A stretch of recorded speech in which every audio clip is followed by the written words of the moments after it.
धरती सोना उगले उगले हीरे मोती, मेरे देश की धरती, मेरे देश की धरती, मेरे देश की धरती सोना उगले उगले हीरे मोती, मेरे देश की धरती, मेरे देश की धरती।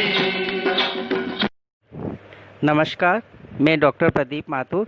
आज आपको मैं एक बहुत ही संजीवनी बूटी गेहूं के जवारों के बारे में बताने जा रहा हूं, जो मेरा खुद का बहुत अच्छा इसके बारे में अनुभव रहा है, क्योंकि मैं पिछले 25 सालों से नेचुरोपैथी और योग की प्रैक्टिस कर रहा हूं। तो उसमें मेरे अनुभूत नुस्खों के आधार पर मैं आपको आज इसके बारे में बता रहा हूं। गेहूं के जवारे प्रकृति के अनुपम उपहारों में से एक अनमोल देन है। अनेक आहार विशेषज्ञ इसे संजीवनी बूटी भी कहते हैं, क्योंकि इसमें सेहत के लिए अनेक अनमोल पोषक तत्व और रोग निवारक तत्व पाए जाते हैं, जिससे इसे आहार ही नहीं बल्कि अमृत का दर्जा भी दिया जाता है। ऐसा कोई भी रोग नहीं है जो इसके सेवन करने से उस रोग में लाभ नहीं मिल सकता हो। ये विटामिन और मिनरल के तो सबसे बढ़िया सोर्स होते ही हैं। इसमें vitamin A, vitamin B, vitamin C, vitamin E और विटामिन के अलावा इसमें एसेंशियल एमिनो एसिड्स भी पाए जाते हैं। और इन सब के अतिरिक्त इसमें मुख्य पोषक तत्व क्लोरोफिल होता है, जो पौधों का हीमोग्लोबिन होता है। ये क्लोरोप्लास्ट नामक विशेष प्रकार के सेल्स में होता है। क्लोरोप्लास्ट सूर्य की किरणों की सहायता से पोषक तत्वों का निर्माण करते हैं। उनके पौधे के रस में पाए जाने वाले क्लोरोफिल के अणु तथा अन्य तत्व हमारे रक्त के हीमोग्लोबिन के अणु से काफ़ी समानता रखते हैं। गेहूं के ज्वारे के रस और हमारे मनुष्य के रक्त दोनों का पीएच फैक्टर एक समान यानी 7.4 ही होता है। इसलिए शरीर में पहुंचते ही शीघ्रता से एब्जॉर्ब और असिमिलेट हो जाता है। इसलिए इसको ग्रीन ब्लड की उपमा भी दी गई है। इसमें वह प्रत्येक पोषक तत्व मौजूद होता है जिसकी हमें फिजिकली तथा मेंटली फिटनेस के लिए ज़रूरत होती है। इसके सेवन से हमारा इम्यून सिस्टम मजबूत बनता है और हमें तेज़ी से स्वास्थ्य लाभ मिलने लगता है। यह शरीर में डिटॉक्सिफिकेशन की क्रिया को अंजाम देने में सहायक होता है।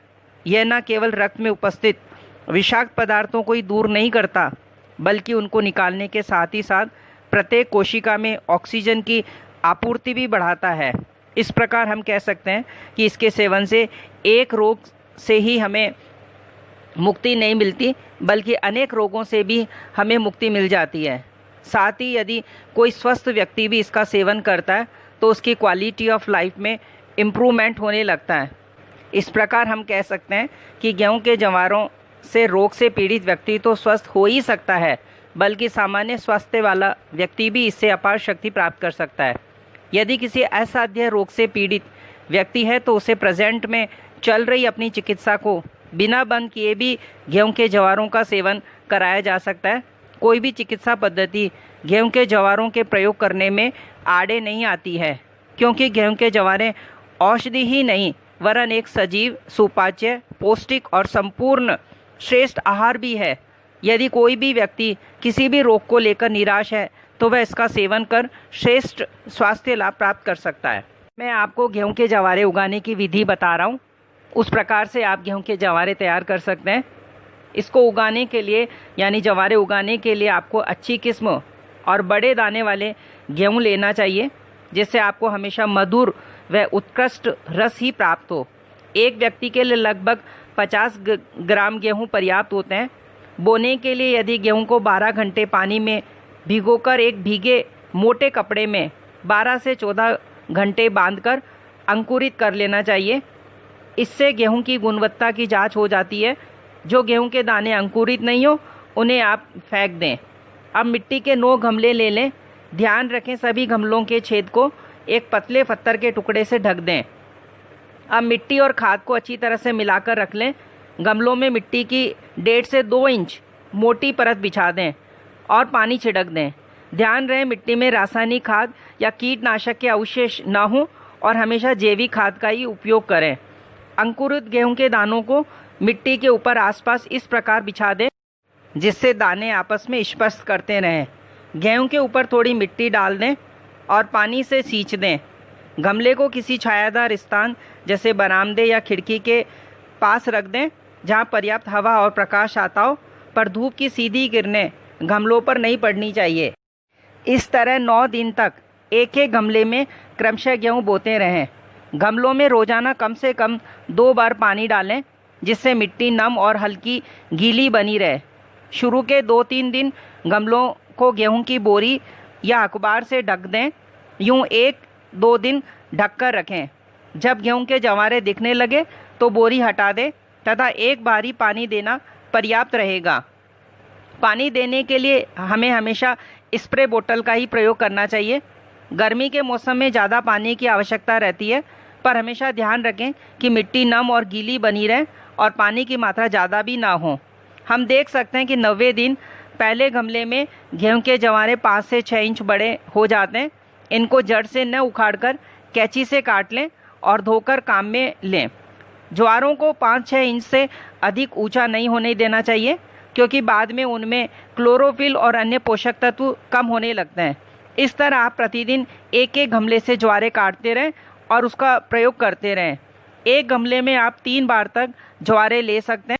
उसके बाद आपको पुनः उस गमले की मिट्टी बदलकर पुनः उसमें गेहूं डालकर गेहूं के जवारे प्राप्त कर सकते हैं। अब आपको ये देखना है कि इसका उपयोग कैसे करना चाहिए। इसको 2 तरह से हम उपयोग कर सकते हैं। पहली बात, इसे चबाकर खाना होता है, और दूसरा आप इसका रस पी सकते हैं। अब इसके चबाकर कैसे खाना है? ताज़ा कटे हुए गेहूं के जवारों को साफ व खूब पानी से धोकर रखें और फिर इन्हें धीरे धीरे करके खूब चबाकर खाना चाहिए। जब केवल इनके रेशे बचे हों तो उन्हें थूक देवें। कुछ रेशे यदि पेट में चले भी जाए तो हमें घबराना नहीं चाहिए, क्योंकि ये रेशे कब्ज़ की समस्या को भी दूर करता है। दूसरा तरीका इसका रस पीना। ताज़ा कटे हुए ज्वारों को भली भांति धोकर उन्हें सिलबट्टे पर थोड़ा पानी डालकर पीस लें, या मिक्सी में भी आप इसे पी सकते हैं। फिर इसे कपड़ा या छलनी से छान लेवें। इस रस को निकालने के तुरंत बाद इसे पी लेना चाहिए। ज़्यादा देर तक रखे रहने से उसमें उपलब्ध रोग निवारक तत्व क्लोरोफिल कम होने लग जाता है। ध्यान रहे, रस को एक साथ न पीकर धीरे धीरे घूट घूट कर पीना चाहिए, जिससे मुंह में उपस्थित जो सलाइवा है वो उसमें मिल जाए, जिससे रस का पाचन अच्छी तरह से हो जाए। अब मैं आपको बताने जा रहा हूँ कि रस पीने का क्या तो समय होता है और कितनी मात्रा में पीनी चाहिए और क्या सावधानियाँ रखनी चाहिए। गेहूं के जवारे को चबाने तथा इस रस पीने का उपयुक्त समय सुबह खाली पेट ही माना जाता है। इसकी मात्रा किसी भी क्रॉनिक डिजीजेज में कंसंट्रेट 25 ml गेहूं के जवारे से आरंभ करते हुए धीरे धीरे आप 50 ml तक ले सकते हैं, और आवश्यकता होने पर आप इसमें करीबन 100 ml पानी मिलाकर भी इसे लिया जा सकता है। ज़रूरत समझें तो बीच बीच में शुद्ध पानी भी पी सकते हैं, परंतु ध्यान रखें, कुछ लोगों को फलों के जूस में नींबू आदि मिलाकर पीने की या इसमें नमक, चीनी या कोई अन्य मसाला मिलाने की आदत होती है, लेकिन आपको इस जूस के अंदर किसी भी प्रकार की कोई मिलावट नहीं करनी चाहिए। ये इस प्रकार के मेडिसिनल व्हीट ग्रास जूस में आपको शुद्ध पानी के अलावा कुछ भी मिलाकर नहीं पीना चाहिए। स्वस्थ व्यक्ति को रोग से बचाव के हेतु इस रस का सेवन करना चाहिए। इस रस को पीते वक्त आपको क्या क्या सावधानियां ध्यान रखनी चाहिए, उनके बारे में बताने जा रहा हूं। प्रयोग के आरंभिक दिनों में विभिन्न आपको उपद्रव, जैसे कि वॉमिटिंग, जैसे कि नोजिया, जैसे कि लूज मोशन, जैसे कि फीवर या कोई अन्य तकलीफ आ सकती है, क्योंकि शरीर टॉक्सिन्स को बाहर निकालने की कोशिश करता है। ऐसी स्थिति में आपको घबराना नहीं चाहिए। इन्हें धैर्यपूर्वक सहन करते हुए धीरे धीरे पीना चाहिए। ऐसी परिस्थिति में आपको विश्राम कर लेना चाहिए। 1-2 दिन में आप अपने आप ही ठीक हो जाते हैं। ज़्यादा हो तो 2-3 दिन तक रस आप बंद कर दें, उसके बाद पुनः आरंभ कर लें। ऐसा आपको 40 दिन तक लगातार यह क्रम चलाने से आपको स्वयं ही आपके स्वास्थ्य में अद्भुत सुधार का एहसास होने लगेगा।